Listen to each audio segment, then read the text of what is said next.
Estem a principis del mes d'abril, que és el moment en què floreixen els cirerers i per aquest motiu, un any més, Sant Climent de Llobregat, com veieu, es tenyeix de blanc i per aquest motiu també s'organitzen tot un seguit de passejades guiades al municipi i avui seguirem una d'elles. Acompanyeu-nos.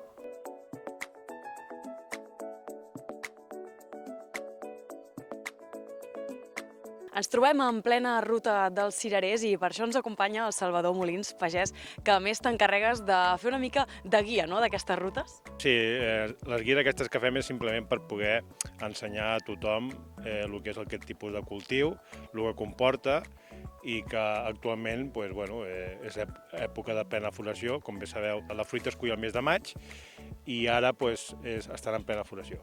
Com comentes, els expliques a totes les persones que venen en què consisteix, no?, què són aquests arbres. Explica'ns una mica a nosaltres i als espectadors que ens estan veient. Aquests arbres són fruiters, que el que tenen és un peu mare, que és la Santa Llúcia, adaptats a aquest tipus de terreny, si té que fer un empelt com qualsevol tipus de fruiter, i dintre de molts d'aquests camps hi ha molta varietats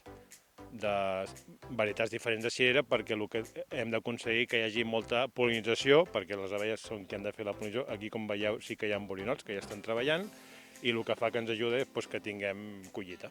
I aquestes rutes, des de quan es fa i què tenen d'especial que atrauen a tanta gent?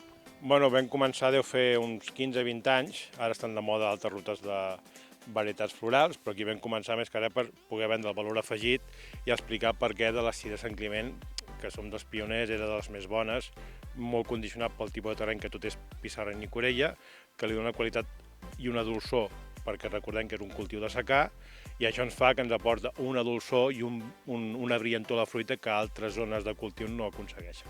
La imatge és espectacular i supermaca, Suposo que això també és un atractiu perquè la gent vingui a aquestes rutes, no? Sí, correcte. És clar, hem de saber valorar que antigament el que es feia el cultiu en pendent, la pedra seca, més endavant veure que tot és un cultiu en terrasses, amb molta pendent, i també és fer una mica d'honor als avantpassats que van arrencar aquest cultiu. Estem parlant del 1870-1880, que és quan va començar aquí plenament el cultiu del cirerer.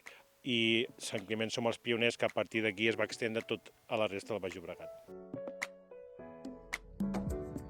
La primera experiència d'aquest any és aquesta passejada on es pot veure en primera persona com floreixen aquests cirerers, però d'aquí uns dies també es podrà veure una exposició.